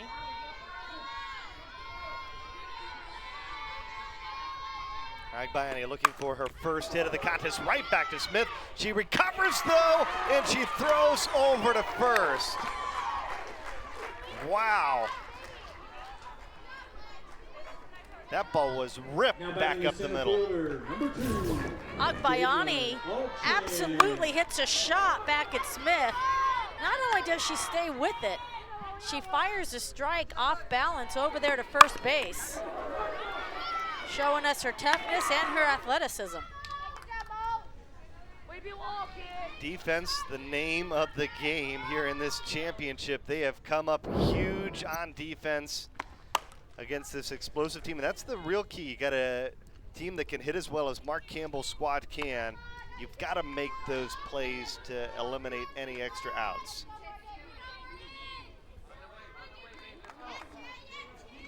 This is Alton. She's had a day at the plate. She's 2 for 2. Morgan Smith trying to get her for the first time.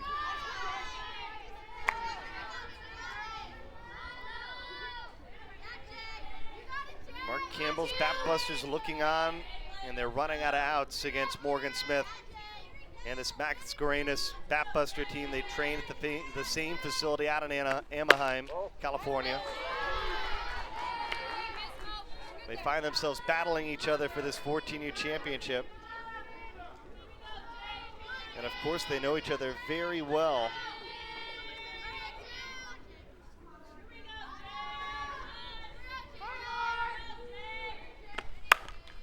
Grounded to Delgado, 2 away. It's the first time they've got Alchin today. Well, those are big outs. And really, Smith set the tone with getting Agbayani out. Agbayani did her job hitting it hard. Big play by Morgan Smith. Not only how tough of a play it was, but she also kept the leadoff batter from getting on. 2 away in Valpero at the plate. Morgan Smith with just 1-1-2-3 inning in this championship. It came back in the 3rd. Both times Perros has come to the plate. She's been able to draw a base on balls. And she's ahead of the count here, 2-0.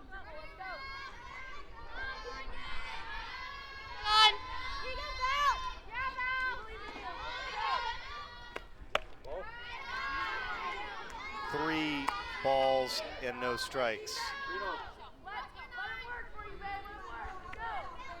They are hoping that they get Kotsoyanopoulos, who is supposed to hit in this spot, and they are going to bring in a pinch hitter to hit for her. If they get there, it would be number 77, Jasmine Hill, waiting on deck.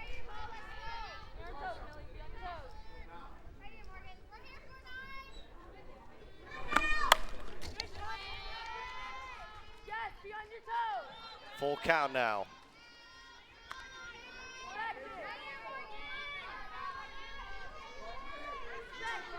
Smith has not been overpowering in this championship game, but she's gotten the pitches that she's needed to get her defense an opportunity to make plays. Payoff pitch, lifted out to left field. DeVoe will hover under it, make the play, and for the second time today, Morgan Smith has a 1-2-3 inning. They'll carry a 4-1 lead to the 7th.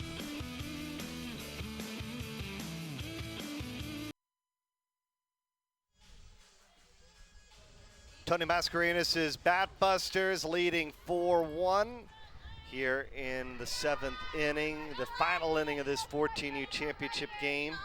They scored 2 runs in the 4th and tacked on 1 more in the 5th and the 6th.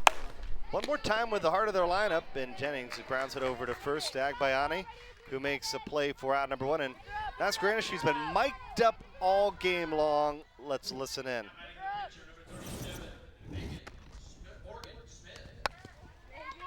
Gotta make that play, Jess. Let's go. Cheyenne Coyle. Cheyenne gets the love. I showed Cheyenne some love. We're so happy. We got 2, okay? Be a tough out. Let's go. Hit a spot here. Come, Morgan. I need to get a bunt down for him, okay? Okay. Come on, Morgan. Tough here. If I play with my ponytail, it's still. Okay? Play with my ponytail. Got it? Okay. Big Dave for Tony Mascarenas, trying to upset Mark Campbell's OC Batbuster team. Can you say a year ahead of schedule? Oh, Coach Mascarenas, she's a great leader. She's got a lot of softball under her belt. An All-American that played at the University of Arizona. She was inducted into the University of Arizona Sports Hall of Fame in 2006. So a lot of knowledge. She understands what it takes to compete at the highest level. And I love that as a coach, that now she's coaching and passing on all the different lessons she learned as a player. Morgan Smith to short, and Brady gets out number 2 here in the 7th. Looking ahead, it is the bottom of the lineup due up for Mark Campbell's squad. The good news is they do have some offensive pop 1 through 9. Center fielder number 1, Emily Cazares. As you see, one of our players of this championship, Emily Cazares, came through with a big hit in the 4th. She tripled home a run in the 5th. And she has been a tough out every time she has checked into the box in this championship game.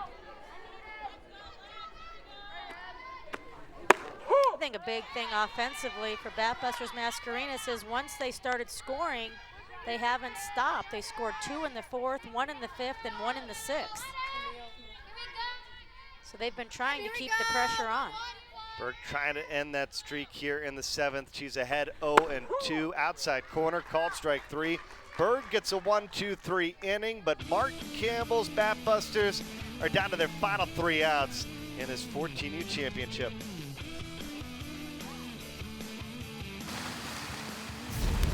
The USA Elite Select World Fastpitch Championships on CBS Sports Network is being brought to you by USSSA, Dream NPF, Play USSSA.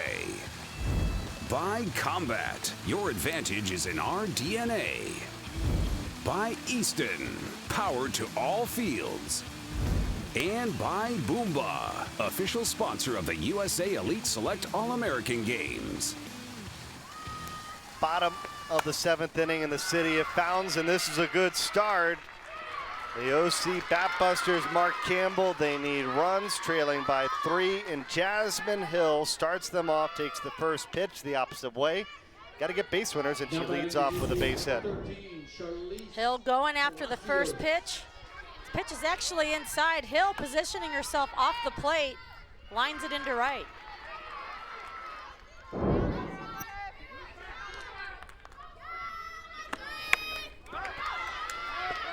Hill on her way to second. Palacios at the plate. She had a huge swing her last time up, doubling.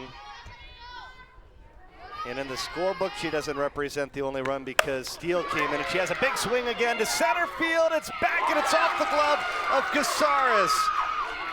Hill is gonna score. It's back-to-back doubles for Palacios, and look at this. Campbell trying to mount a comeback here in the bottom of the 7th. Both batters this inning going after the first pitch. Palacios hits it off the center field fence for consecutive at-bats. She's got great power. Almost a great catch by Cazares in center field, unable to hold on. Morgan Smith knows this is not the start she wants to the bottom of the 7th inning. So what was a 3-run cushion is down to a 2-run cushion, and the tying run is at the plate in Maya Brady. And she channeled her inner Tom and get a clutch hit here. What's important for Batbusters Mascarenas on defense right now is the runner on second base doesn't mean anything. You really want to just attack the batter, put all your focus into trying getting Brady out. 1 ball and 1 strike.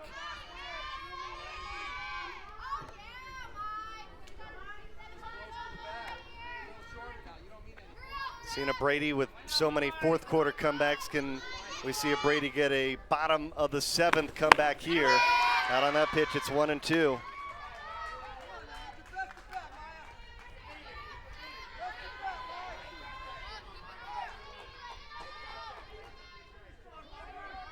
Smith battles back after a single and a double, and she's ahead of Brady 1-2.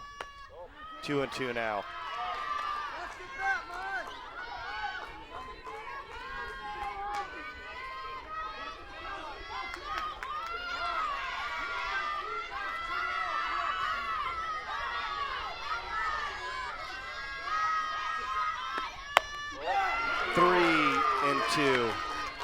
And you can hear how lively the OC Batbusters dugout, coached by Mark Campbell, has become. Finally with some life in this championship game as they try to mount this comeback. Down now only 2. Payoff pitch. Grounded but fouled on the third baseline. Acosta makes that play look easy, so lucky for Brady that she's going to get another chance. Morgan Smith wants to stay pitch for pitch with Brady right here. Let her defense work behind her. Ball 4. And the tying run is aboard in the championship, and we're going back to the top of the lineup.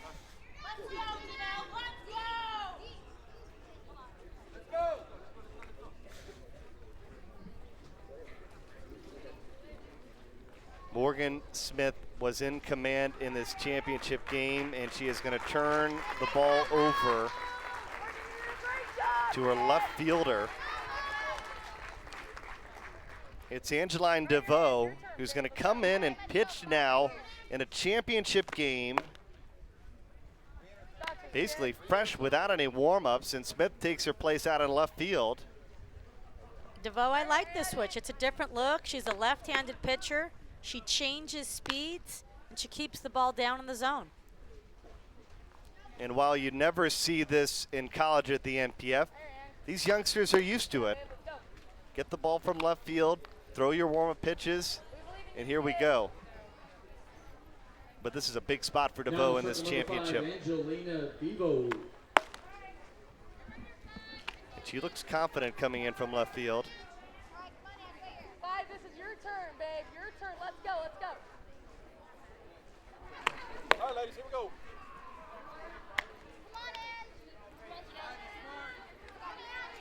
Angelina DeVoe still needs 3 more outs to seal this championship. And the championship winning run is coming to the plate as Janelle Miono comes to the plate. She's 0 for 3.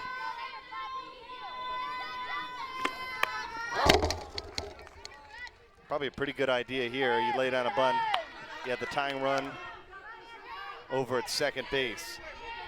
Well, sacrifice here would put both runners into scoring position. Shows bunt, punts foul, and now I would assume the bunt is off with the count being 0-2.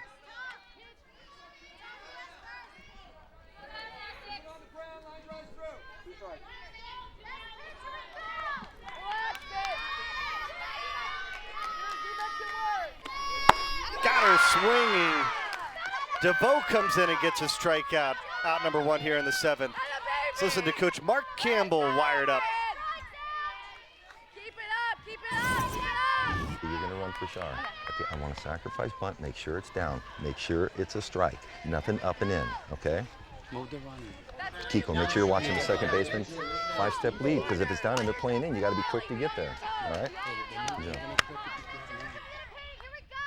A missed opportunity there on the sacrifice. DeVoe coming with that change of speed, and this is a different look for Batbuster Campbell. Saki at the plate, the 2-hole hitter from Mark Campbell's OC Batbusters. She singled in the 5th, right after Delgado turned that double play.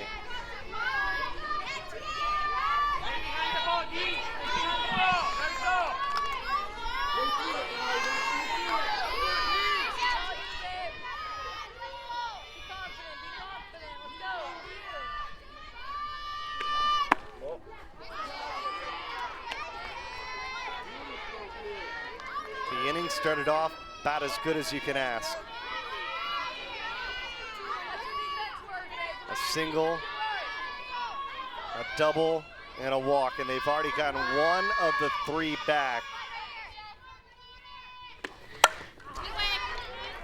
But now DeVoe is a strike away from getting the second out in relief.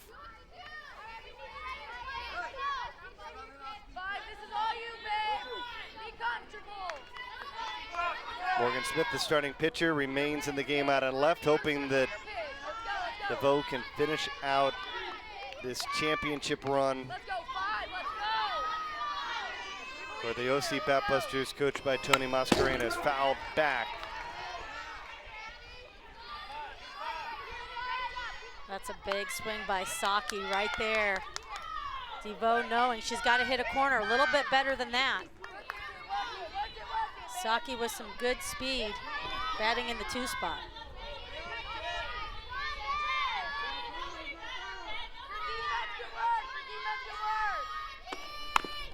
Two, she stays alive.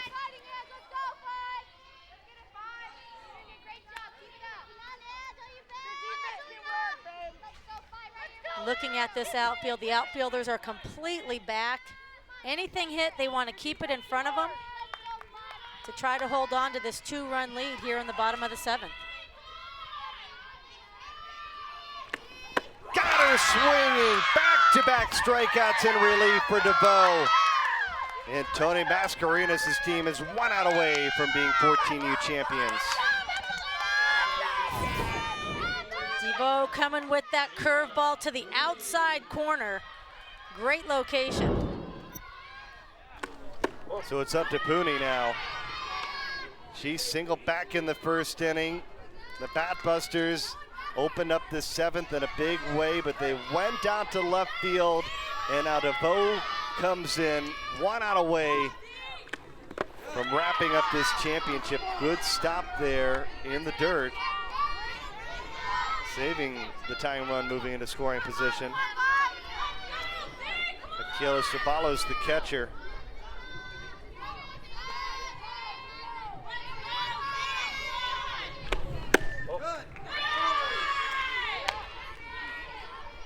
And they're in danger now of loading the bases, putting the tying run in scoring position and the winning run over at first.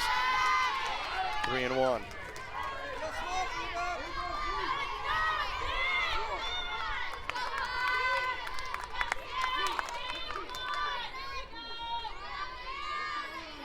The younger, the Batbusters, trying to get the victory over the veterans. They could get it. Acosta across the diamond, and Tony Mascarenas' Batbusters have won it.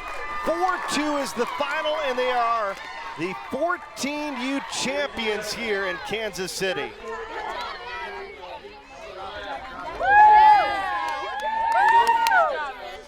Great job, Aaron.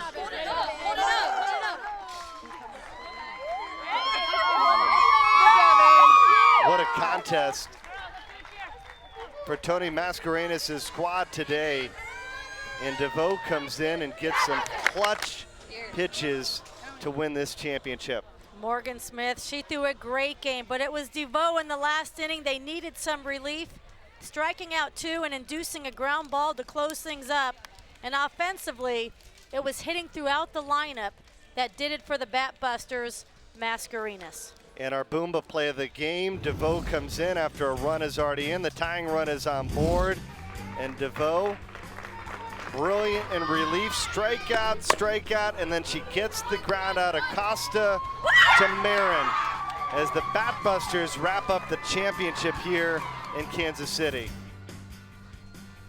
4-2 the final score today, Barb. Well, I love this. It was a fantastic game. It was 2 of the Batbusters from an elite organization, and it was the younger Batbusters. Most of their players will be freshmen at the high school level next year, and they really showed what their talent was all about. Tony Mascarenas' squad, the Young Guns, defeat Mark Campbell's OC Batbusters. 4-2 the final score in this one. One more championship game coming your way in about 30 minutes at the 16U championship. But for now, for Barbara Jordan, Lindsay Rowley and our entire CBS Sports Network crew. I'm Bernie Gunther. This has been a presentation of CBS Sports Network, the 24-hour home of CBS Sports. We now send you to 1-1 Bronco Mendenhall. Coming up next on CBS.